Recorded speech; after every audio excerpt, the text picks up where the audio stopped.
Yeah, that's right, Cynthia. We're here on University at Richmond. I was down at Jurassic Park on Breakfast Television this morning. We made our way up here during the parade. Such a joyous day here, ruined by what appears to be the actions of just a few people. You can see University Avenue. It's still closed here. We have police vehicles blocking northbound University at Richmond. Some street sweepers have just pulled up beside us, but to the south as well, University is still closed. Now, this was the scene by our live truck while the celebration was still going on at Nathan Phillips Square. Let's let that truck pass us there.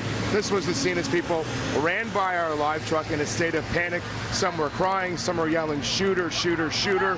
They weren't sure what was taking place.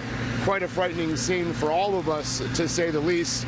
Now, in the minutes afterwards, as I was speaking with more and more Raptors fans who were leaving Nathan Phillips Square, once they realized that they were not in any immediate danger, their opinions of things quickly turned to anger. People were angry that the actions of what appears to be just a few people put a bit of a stain on a day, a celebratory day, for more than what we're being told is about 2 million people. And here's the message that some had tonight.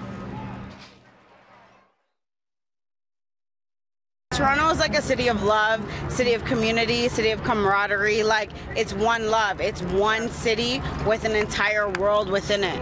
So these things like this, at this type of celebration, like waiting 24 years for the chip to come to this city, it's very sad. It's very sad because everybody there was for love. Everybody's pushing, shoving, but all you hear every 2 seconds is "excuse me, sorry, excuse me, sorry," because like, it's Canada. Like, we're all love, we're polite, we're one city and one love. Like, it was beautiful, but then it was very unfortunate for something like this to happen on this joyous day. While minding our language, if you had a message for people that come down to celebratory events like this with ulterior or with bad intentions, what would your message be? Stay home. Stay home. There's no place for Go this. somewhere else. We don't need none of that. We don't need no violence in the city. It's all love.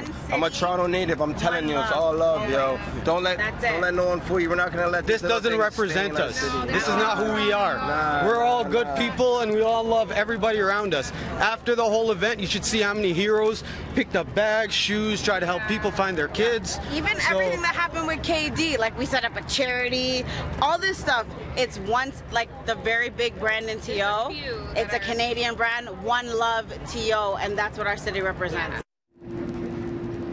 Yeah, a positive message on what is a day which should be a historic day for the city of Toronto for all of the right reasons. As I mentioned, I've been out in the streets since before 7 a.m. this morning, and people were waiting for hours, even before I arrived, and even in the hot sun, even with the delays on the parade today. Everyone remained positive, and what I'm going to choose to remember is the scenes of people packed here along University Avenue all the way down to the lakeshore, celebrating the Toronto Raptors, the 2019 champions. Truly an amazing scene here in our city today. Cynthia, for now, I'll send it back to you.